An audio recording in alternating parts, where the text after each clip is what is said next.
І такі штуки знову. Ну, це, до речі, якісь не такі штуки.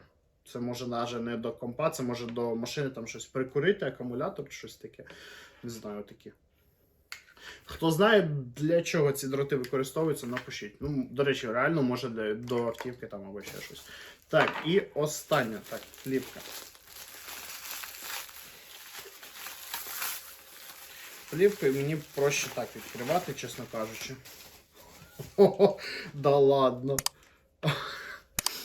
Да ладно. Зацініть. Штурмовик і Дарт Вейдер.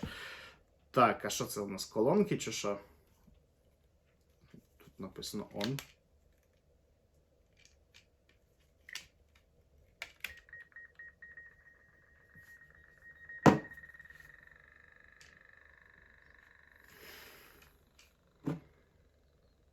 Ще бахне, блядь.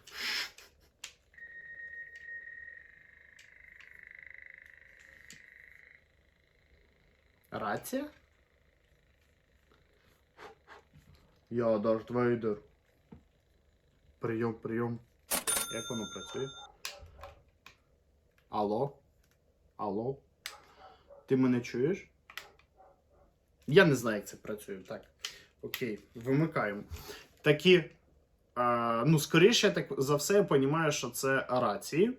Але доволі декоративно прикольні, їх можна просто в інтер'єрі розставити і мати ось таких чуваків прикольних. Ну, я думаю, для фанатів точно має б залетіти. Окей, на цьому все. В цілому, як на мене, доволі цікаво вийшла. І Іванка Трамп там нам попалася, і ножик, і такі рації прикольні. Подивимось, що це все вийде по коштах. Чи зможу я це продати, чи ні. Якщо комусь щось сподобалось, посилання на Telegram в описі.